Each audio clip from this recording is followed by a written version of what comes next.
Welcome to the Eureka Street Crypto Podcast.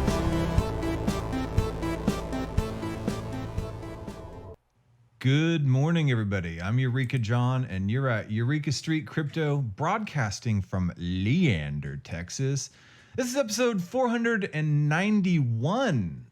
For those of you who are watching the YouTube and the YouTube, I put the definite article on the front of it. You know, the internet, the YouTube, the Twitter, the interwebs. And then for those of you who are listening to the audio podcast, I think this is episode 163, maybe? I don't know. I don't keep track anymore. I still haven't gotten to 500, episode 500. It's just because I've been doing this show less frequently. I've been super busy with a lot of other stuff, with Crypto Sapiens, with the journodao. So yeah, man, lots of stuff moving and going. This is my brain dump. This is my message in a bottle. And this is my sandbox to be able to play around with all things audiovisual and Web3 and crypto and to just learn. And this is the result of it and me experimenting around. So anyway, so I don't really keep up with prices anymore. But let's go over here to the old CoinGecko and take a look. If you aren't that familiar with crypto or Web3, a lot of people just think of crypto as like scams and, just a horrible way to throw away your money, kind of like multi-level marketing and pyramid schemes. And, there is a lot of crap in there, and there are a lot of scams in crypto. And this is what happens with innovation. There's innovation that happens, and then come the grifters and the scammers. And before things become institutional and curated, there is a lot of crap, and you have to take it upon yourself, and you take personal responsibility to sift through all that crap and really find the beautiful, amazing, innovative stuff that happens.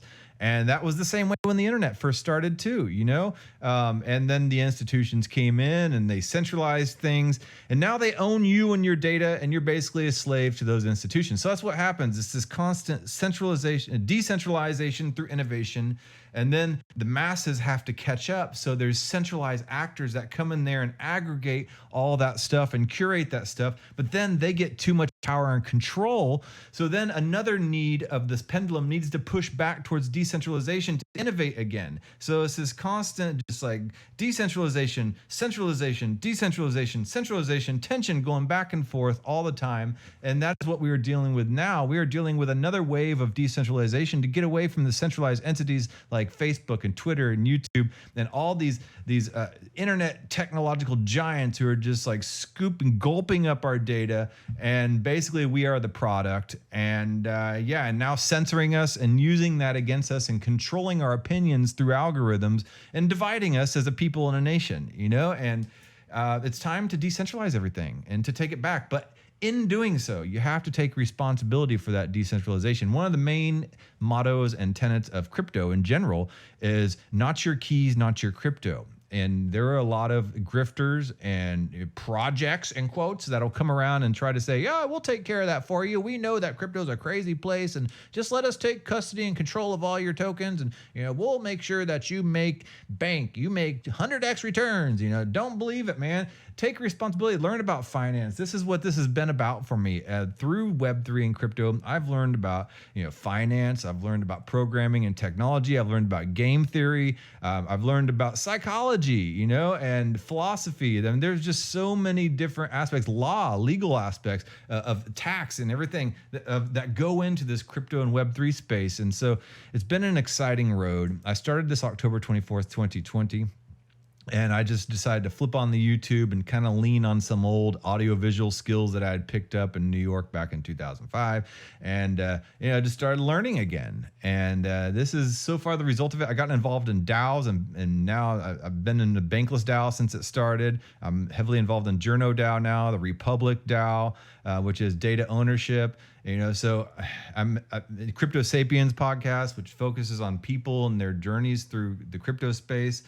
So there's a lot of stuff going on, and it's super exciting. And I know there's a bear market right now, and I don't care, it's not about price for me anymore. It started out about price, I used to drink a lot when back in 2018. And basically I saw Bitcoin as another way to kind of, maintain that beer money stream. But, I haven't drinking for 3 years now. And, It's not about that anymore. I learned about DeFi and about how to take control of your own finances and not be nickel and dime to death by your bank and financial institutions, and to eliminate things like social credit systems, and even the current traditional credit system is just terrible. You're never in control of your own credit system, and they hang that over to you. That commercial, the insurance commercial, the fisherman. Oh, you almost got it.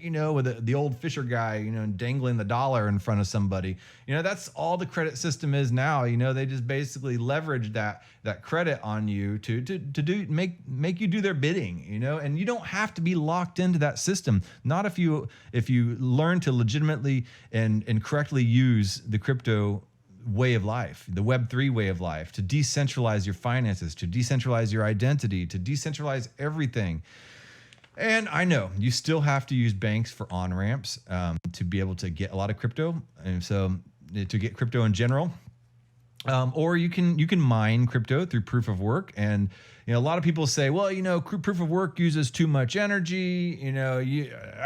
They trash proof of work, but there's something to be said for something that is so democratic that anybody who knows how to basically spin up some kind of mining rig can mine their own money, and they can do it pretty cheaply. I mean, I have 2 little GPUs on this computer. I can mine Ethereum, and not anymore. Ethereum went proof of stake, but I can mine other tokens, and then I can swap it out for other tokens and then build it up. I don't know. Just anybody can do that. Or you can now participate in DAOs, and you can participate in tasks and bounties and earn crypto that way without ever having to transfer dollars over into the crypto world. So there can be no trace of you ever having crypto if you really want to do it that way.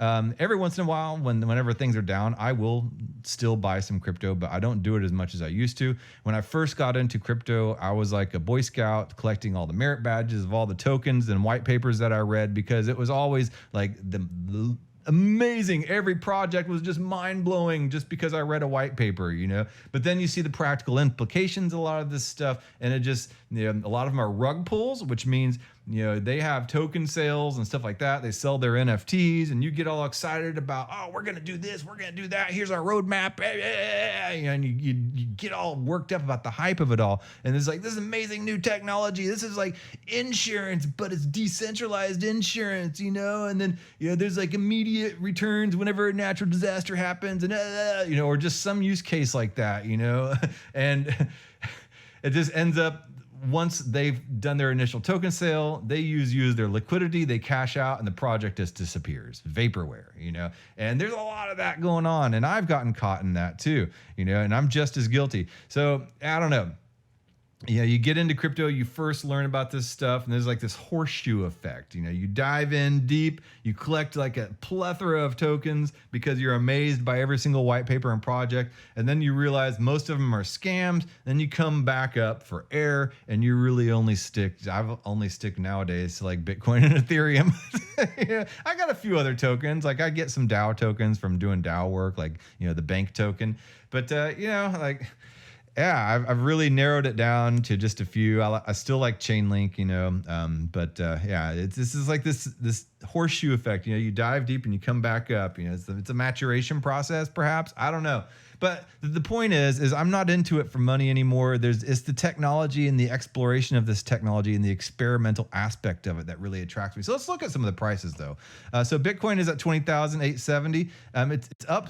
Everything is pretty much up in the past week. So crypto's had a pump. I haven't really paid attention to why. Ethereum, it went from proof of work to proof of stake not too long ago. It's up 25.4% in the past 7 days. It didn't spike up like a lot of people were advertising it would, and anybody who has like a stable head on their shoulders knew that it wasn't going to just spike up because it suddenly went to proof of stake. It's not what happens. But it's going up, and I believe that they are now burning tokens at a faster rate than they're being produced. So, I don't know, maybe it's deflationary. And then, I don't know, I'm not the pro on that type of stuff. And then let's see here, down here, Dogecoin is up 102.4%. Just a meme coin. But the fact that Elon Musk is now actively the current owner of Twitter I believe Twitter already has the edit button on it. Finally, like it was so annoying to be able to put a tweet up and then not be able to edit it. And then so maybe that happened now. I don't know how I feel about Elon Musk taking control of Twitter. I mean, could this be good for crypto? Could this be good for Web3? Are NFTs now going to be implemented on Twitter? A lot of this stuff, because I know that he's pretty bullish on crypto. As far as free speech and all that is concerned, I don't know, man. We're going to suddenly see this like wave of hate speech all over Twitter? I don't know. I mean, I think people just need to choose whether or not to engage in a lot of this hate speech, and just a lot of it can censor itself out, and that's just my opinion on it. I don't think we need like a council of people to decide what is hate speech or not. It's an open world, and even when you go out in public, you'll see people and things and words and stuff like that are distasteful and that are sometimes harmful, and you stay away from that stuff, and the less attention it gets, the better. So I don't know. That's up to you guys. It's everybody has their own personal views on it. I don't really know how I feel about it. I don't know enough about it, honestly. But yeah. Anyway, I guess that's my little take on that. So we just yesterday at Crypto Sapiens, we published our first video podcast. And if you're not familiar with the Crypto Sapiens podcast, it is a podcast that came out of the Bankless DAO podcast hatchery. I was one of the founders of the podcast hatchery. There's a group of us that decided, we were in the AV guild there, that decided we wanted to help empower and engage people to be able to build their own podcasts, and we did. And Crypto Sapiens was the prototype that came out of that. Humpty Calderon was the lead of that and the originator. And I'm still I think I am the only original person left. But we have a great team now, and putting out a lot of good podcasts. They've all been audio up to this day. Go to cryptosapiens.xyz. And then yesterday we put out our first video podcast. And here is a videogram for that. And I'll play that real quick. The big challenge is like, how do we actually build collaborations? Like right now, the only way we've really done it in crypto is for people to buy stuff together. And even then, they're not even usually buying it together. They're just buying the same thing. Like a bunch of people buy the same community token. Maybe you can get them to buy the same NFT and join together as a community to buy it. But so much of our principles of like community that we talk about are just co-ownership and co-buying. And that's a really lame form of friendship. Sorry, but like buying something is probably the end state of a relationship. You don't start off with a partner buying things together. And, that's where you end up once you've become partners and you've gotten a house. And at that point, it becomes really valuable to be able to buy things together and have that joint bank account.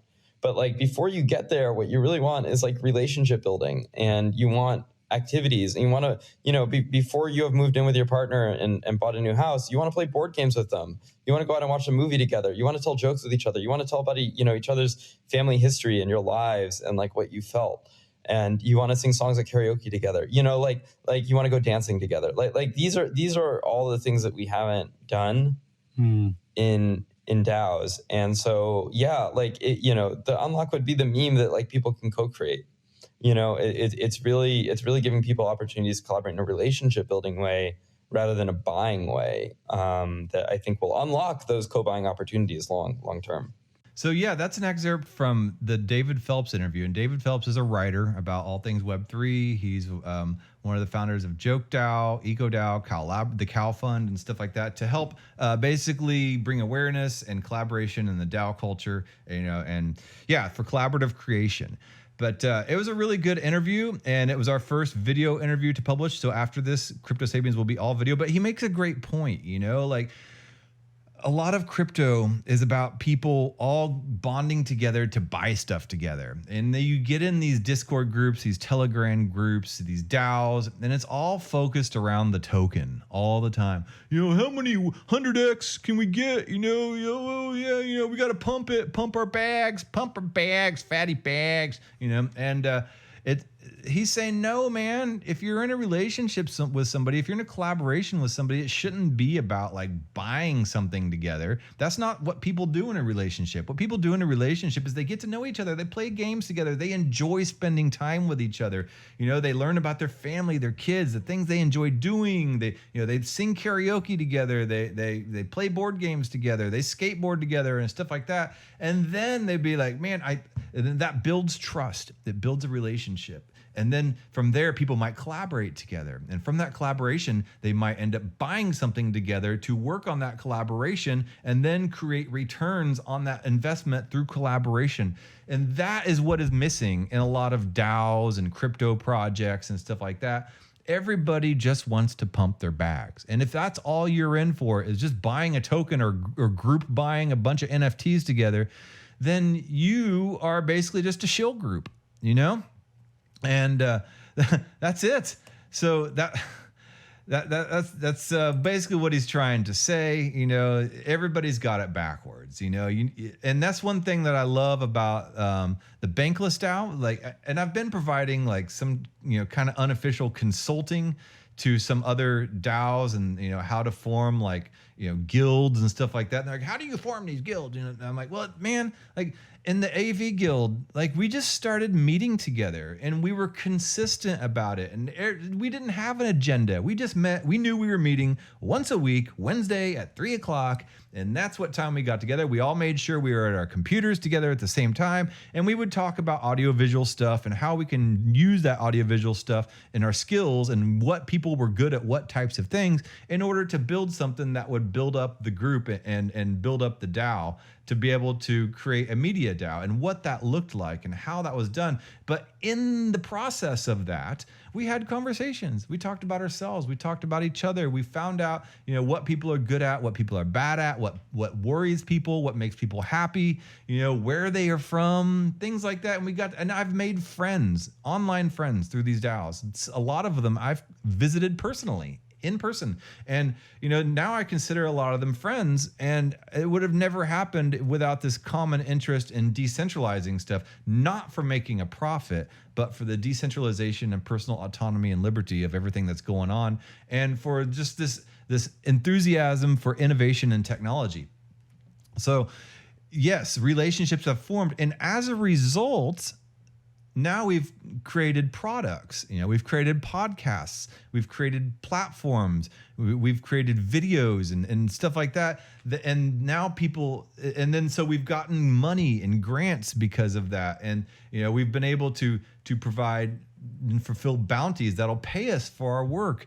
So the money is coming secondary instead of primary. It's not shill group first. It's passion and desire first. So here's the tweet that I said: unless you're a shill group, don't buy stuff together early in a relationship. The same should apply to DAOs. Have fun together first. I love what he is saying here, and I loved working on the video production for this episode. Crypto Sapiens is now a video podcast. So yeah, that's my little spiel on that.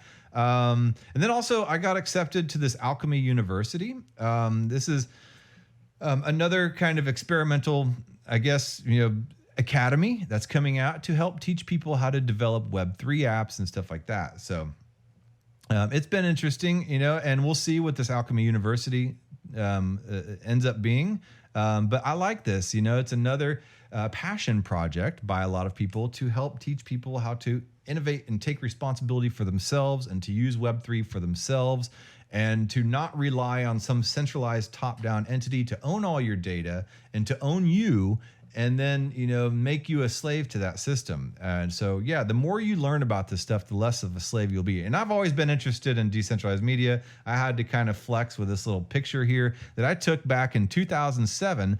I flew out from Austin, Texas to Free Radio Berkeley, led by Stephen Dunifer, and over in Oakland, where I built my own FM radio transmitter there, and I learned how to do it and solder all those circuits on there. Then I brought the kit back with me to Austin, and I had my own FM radio station because he was all about decentralized media back then. And this is before because he saw the problem of centralized media happening, and that 90% of all media is owned by 5 corporations. So if you could create all these micro radio stations that are decentralized and let communities speak for themselves instead of the top down speaking for communities, then we would have more representation of everybody in the United States being able to speak for their own communities instead of this top-down divisive structure that we have currently pitting everybody against each other. So that brings to mind a lot of the stuff that I've been doing in JournoDao, because that's what JournoDao is. So when you have this top-down centralization happening in media, you create what are called media deserts. At some point, all the small stations and all the small media outlets go out of business because they can't afford to stay open. And then the only way you can get funding a lot of times is through large top-down centralized entities. And they end up basically either directly or indirectly controlling your entire narrative and what you say. So there's the agenda setting theory. And what the agenda setting theory is, if you've ever seen like a newspaper or a website and you see how much real estate, like some picture or a headline has on a newspaper or website, that amount, the headline or the topic or the subject or whatever it is that takes up the most real estate on that is basically setting the agenda, and Noam Chomsky also talked about this as well. And I mean, it's just that is kind of a way of controlling the narrative. And then when that narrative is controlled from a top-down centralized entity, you create division in local communities between people who are relying on that news source and the reality of their own dang community. Like a lot of times that conflicts with what we're being told from these top-down centralized institutions. And so, and so we get division, and we get division on a local and community level. And then a lot of those media outlets that don't necessarily go along with that, they lose funding, they go out of business, and it creates media deserts. And in those media deserts, that's basically a county, or a state or an area that only has like one newspaper or one news outlet or zero. There are a lot, even in northern New Mexico, where one of the founders of JournoDao lives. He has zero news outlets up there, in a lot of counties. So that's insane. So this is what JournoDao is trying to do, is they're trying to allow journalists and media outlets to be able to fund themselves outside of the centralized ecosystem, the top-down ecosystem run by the large corporations, the top 5 corporations that own 90% of the media. That's what JournoDao is trying to do, is to circumvent that situation and to allow journalists to be empowered to basically become their own entrepreneurs using Web3 tools, to create decentralized newsrooms, on-chain reporting, to hold themselves accountable, to make sure that there's no fake news coming out, and to also create an anti-censorship trail as well. So you can't censor something that's immutable on the blockchain, and then tokenize ownership of this stuff, and then peer-to-peer distribution of that stuff, so it doesn't not have to go through the centralized editors. So it allows journalists to decentralize from the top-down media. So this is not something new. This is something that has been attempted before by the Civil Token Project. And when I went to the O&A conference in Los Angeles, and I learned a lot about journalism there and kind of just like what things journalists are concerned about, because I'm an out of the loop guy coming in, being like, I'm coming from a Web3 background and trying to learn about what this stuff is about. I don't want to put my foot in my mouth, like stating the obvious, or just, I don't know, like a total amateur coming into a field of professionals. So I was there to basically just kind of listen, even though I did kind of speak with Eric and Keith, about Web3 to the journalists. But a lot of the journalists say, well, hasn't this been done before with the Civil Token? That's a total failed project.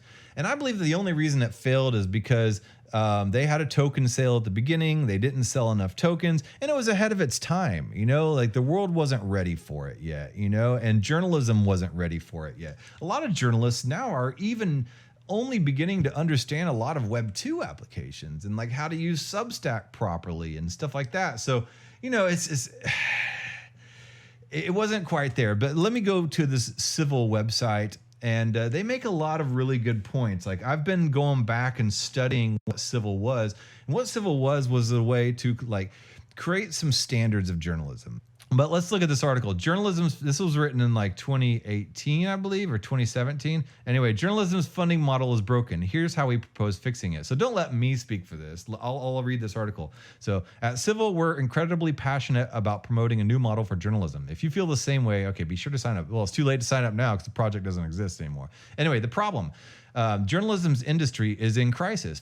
Good journalism, in quotes, and making money, in quotes, are no longer synonymous. So that's true. Is journalism a public good or is journalism a business? And a lot of people would debate back and forth. Like, you can't have journalism without the money to be able to get the staff and the equipment and everything needed to run a newsroom.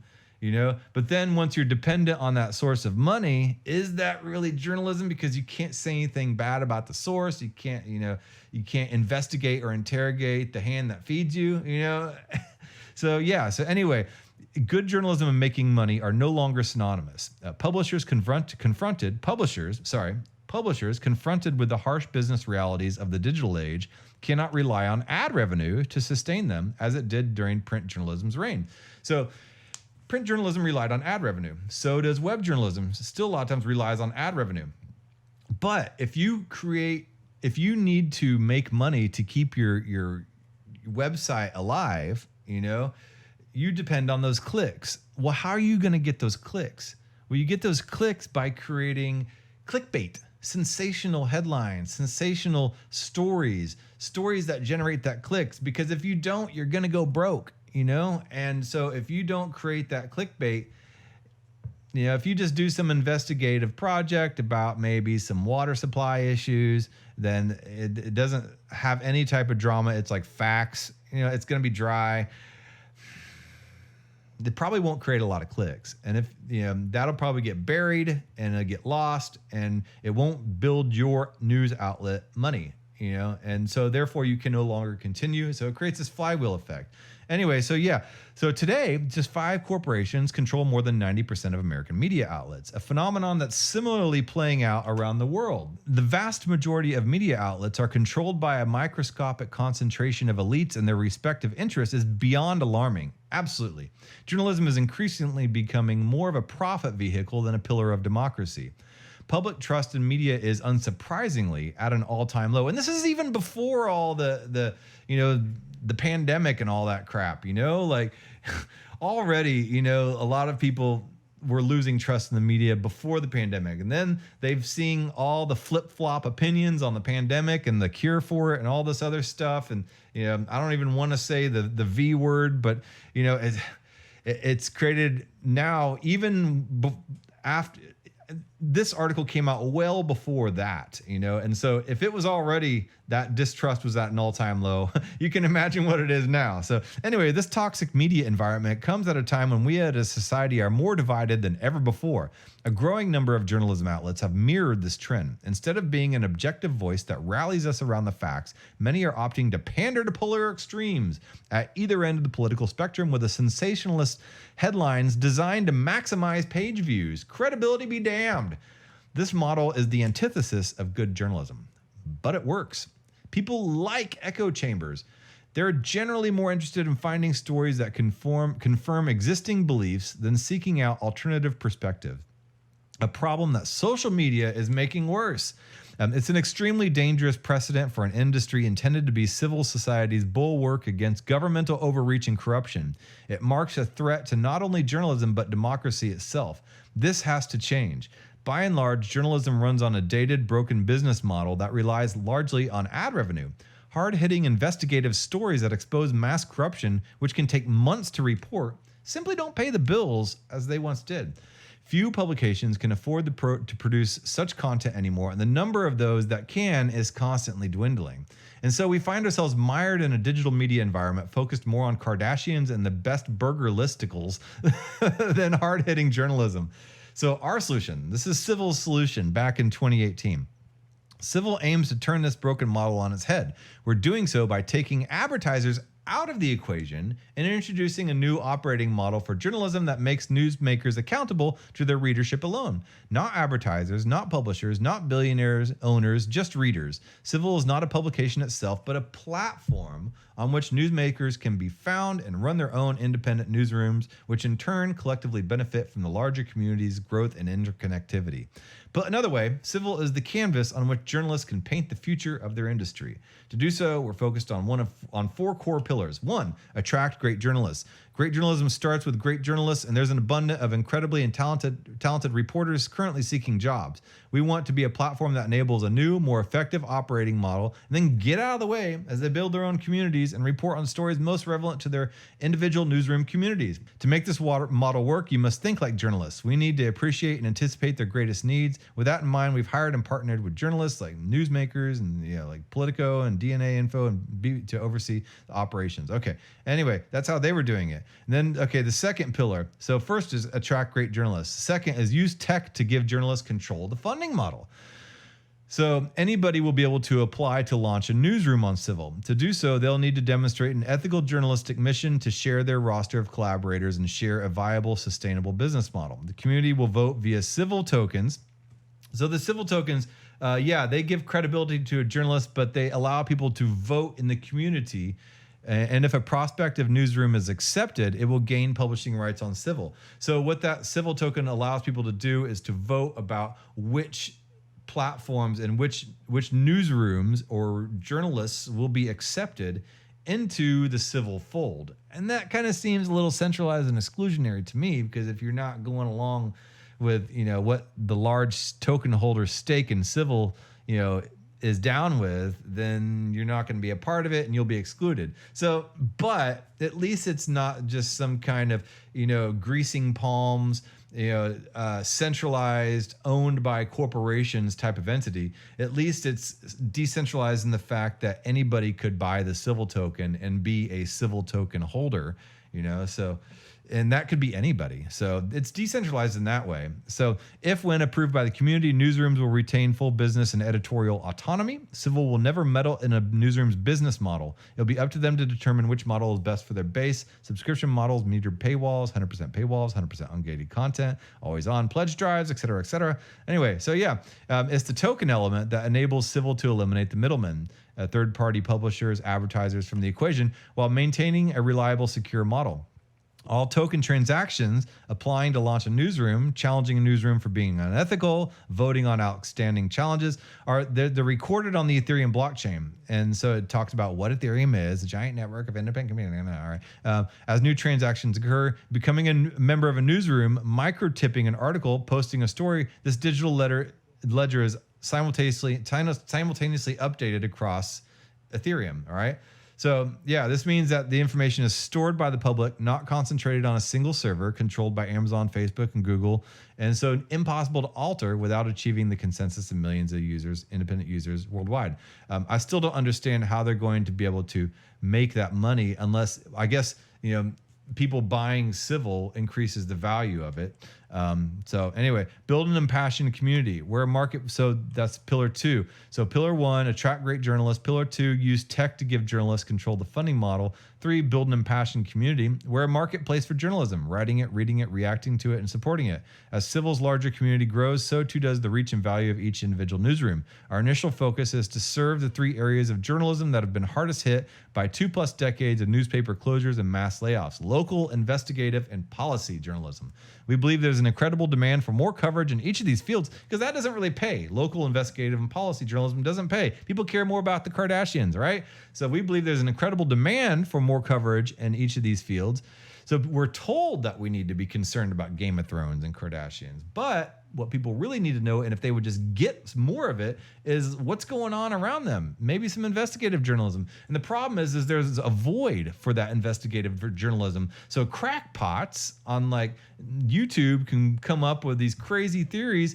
I'm not dogging conspiracy theories. Like, I love conspiracy theories. I love getting people to think out of the box and to ask the crazy questions, because I ask crazy questions myself.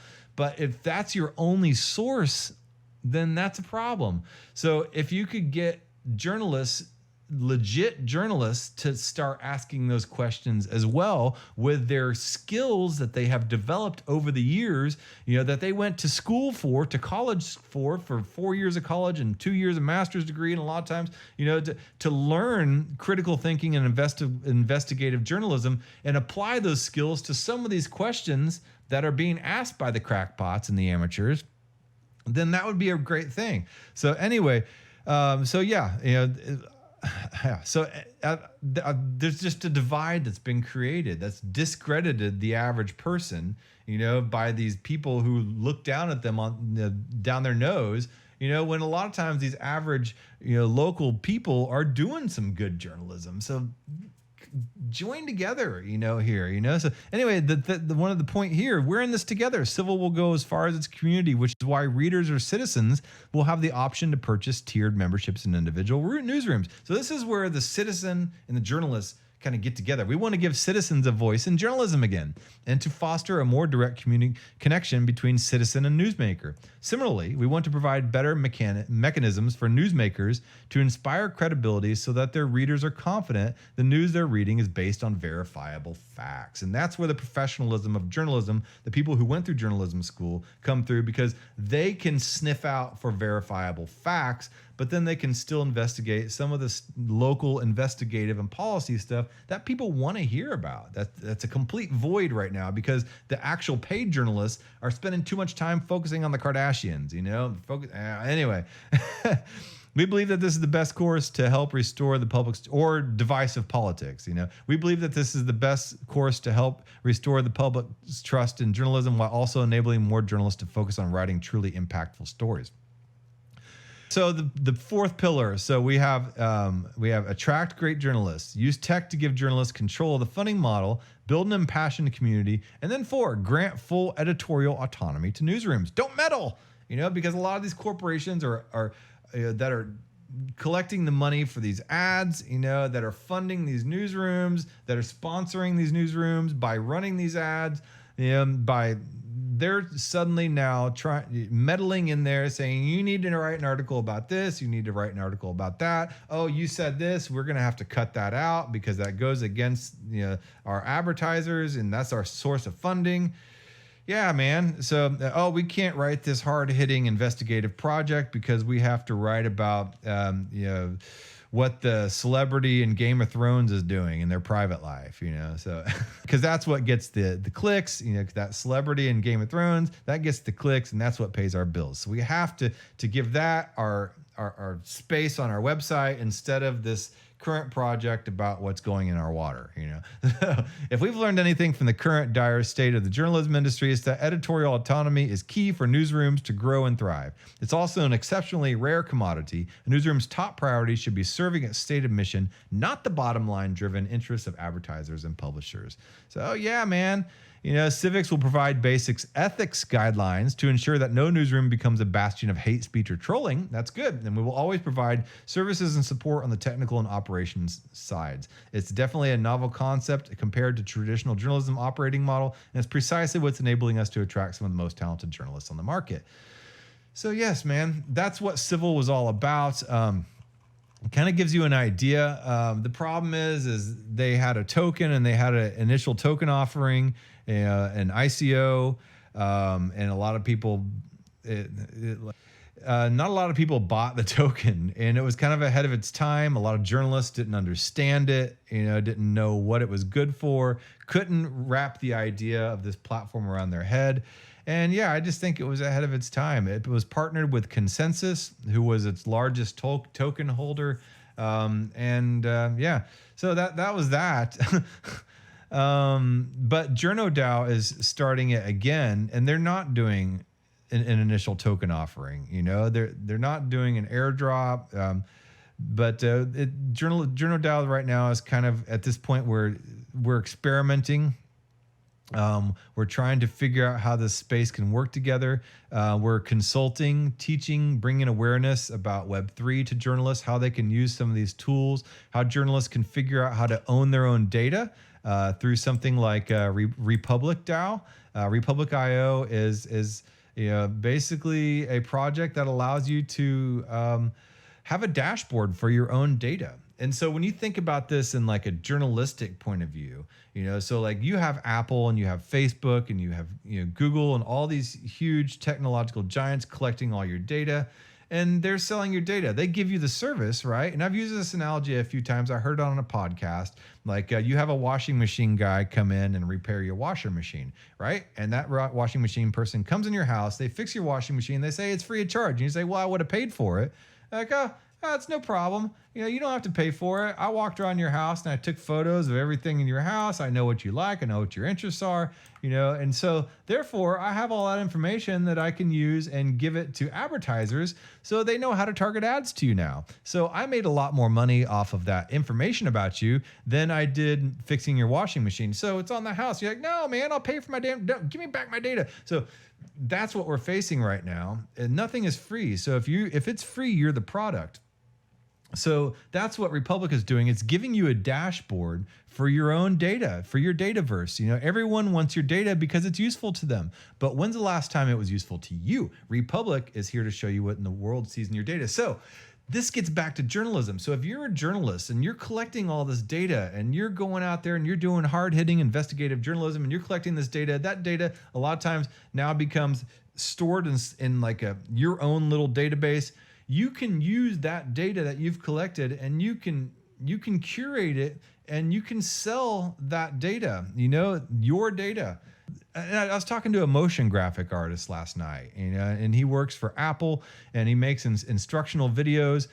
He can't use those instructional videos on his own website as his own reel, as his own portfolio, because that's not his.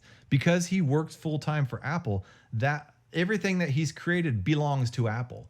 But what if he was able to take ownership of all that stuff and he was able to use that on his portfolio, on his reel, in order to find other work, to show what he's done and things like that, rather than have to create everything that he does from scratch. So imagine if a journalist, when they're writing articles for a newspaper or something, that they can take that article and they own that. So anytime that article is used, they could sell that article to other people and stuff like that. They could sell the information on it. It could become part of their own social graph and everything like that. Yeah. So imagine a scenario too, like WikiLeaks. Say you want to remain anonymous, and you're providing some very sensitive data, something that would incriminate a politician, a corporation, or something like that. And you don't want anybody to tie that back to you because you could lose your job, you could get killed, if it's that sensitive, or whatever. But you think it's something that the public needs to know about. Well, using ZK proofs, you could upload it to a platform that would hide your identity in anonymity, but you're just not giving that data away. In that marketplace where you're anonymous, somebody could buy that data, and that money, those tokens could come back to you without anybody knowing that it came back to you. So you've sold your data. So you're collecting data every single day of your life for everything you do on your phone, every Google search, every time you drive your car, every time you order something on Amazon, anytime you watch something on Netflix, some data is being collected about you. Well, that data you can own that. That can all be uploaded to your own personal cloud. And then inside that cloud, you can authorize or not authorize companies, people, entities, whatever, to buy that data off of you, and they pay you for your data instead of them just taking it, Because right now, at this point, all that data that is being collected about you is just being taken and used, or if you're an investigative journalist, you can't sell that data anonymously. And a lot of times you can't even give that data away without your name being attached to it too. So all this provides just so many different tools for you to as a journalist, or even just as a personal individual, to be able to have control over your data. So what Republic is doing, and one of the founders of JournodAO is also the founder of Republic.io. It gives you unprecedented control over your data. So all the data that is captured by Republic's native apps. So Republic is a protocol that you can build apps on. All the data that's captured by Republic's native apps goes into your own end-to-end encrypted cloud storage. Republic can't see your data, and Republic doesn't want to see your data. So it allows you to aggregate all your data from tons of different devices that won't speak to each other, into one platform. It allows you to see that data and allows you to monetize off of that data and control who has or who does not have access to that data, and you can get paid for it. So it's a bridge to the future. We're transitioning to a world where data monopolies are impossible. Rather than subconsciously fueling oppressive systems with the value we create, we will be empowered by it. Anyway, Republic says it's hard to grasp that the data that has allowed us to be treated as inhuman nodes, because that's all we are right now, is just we're consumers. That's it. And that's why I quit grad school. And when I started doing business in grad school, I ended up going to seminary, and I did that at grad school because we were just told that we were basically just consumers. And I was like, well, they're human beings, not consumers. So yeah, it's hard to grasp that the data has allowed us to be treated as inhuman nodes and in an extractive economy could actually be the path towards a more human future. So our data could help us towards a more human future. But it's true, once people are empowered to accrue the monetary value of the data they create, so many of the inequalities that seem intractable start to reverse themselves. Everyone on Earth suddenly has a valuable asset that the market needs. Data autonomy circumvents many barriers that seem insurmountable today and simply makes them irrelevant. No government, company, or organization can put a stop to the vast decentralization that is already happening. Republic simply seems to accelerate the process. So what Republic is, it's not a company. It's not even a platform. It is a protocol that allows people to build apps to be able to own their own data, because AI right now, AI is unstoppable. It's inevitable. AI is inevitable, but AI needs your data. So as AI is slowly conquering the world, it can't exist without our data. So we are really the ones in control, and if AI controls our data, they control us. But if we control our data, then we can control what we feed to the AI, right? And if we force AI to pay us for our data, then we are still the ones in control of AI, right? So we are at this crux right now. Are we going to let AI control us by controlling our data under a surveillance capitalist state? Or are we going to control our data and capitalize off of our data by selling it as food to AI? AI needs a lot of data, and that's why AI hasn't really progressed up until this point, because we hadn't had the capability in order to create the big data that AI needs as food. But now that we do have the capability to create this big data that AI needs as food through IoT technology and stuff like that, well, suddenly AI is growing in power and stature. And it may be growing beyond our control if we don't wrangle in that control by controlling our own data and owning our data. And if we are paid for what we feed to the AI, then only then will we be able to remain the ones in control of our own destiny. Otherwise, it's predestination versus free will. If AI controls all our data, AI controls predestination. And we live in a predestined universe and world. But if we control our own data, then we have free will. And we're not the ones being controlled and predestined by AI. So anyway, that being said, it is time for me to sign off. I've been going on for 49 minutes. But yeah, just a lot of nuggets of stuff to think about. Go to journodao.xyz. Go to re-public.io. And if you want to, just kind of see what Civil Token was about, go to joincivil.com and you'll get to that article that I read. And yeah, man, there's a lot of innovative, amazing stuff happening right now. It's not about token. It's not about number go up, when moon, when can I buy my Lamborghini, Lambo, when Lambo, all that stuff. This is about innovation and progress. And this is about free will over predestination. This is about personal autonomy and individual liberty. This is about freedom. This is about not letting AI starve us, but letting us being the one in control of what we feed to the AI. All right. That being said, I will talk to you guys next time I talk to you. Hit me up at EurekaJohn1 on Twitter. Give me a subscribe on YouTube. Subscribe on whatever podcast platform if you're listening. And I hope you enjoyed the show. I will talk to y'all later. Thank you for making it to the end of this program. If you actually like this content, give a thumbs up. And if you want to hear more, just hit the subscribe button. I'm available on YouTube, Odyssey, and BitChute, and on all the major podcasting platforms in audio version. Spotify specifically. If you would like to follow and leave a review, that would help a lot. I am also available on Twitter at EurekaJohn1. That's EUREKA John, JOHN, and the number 1.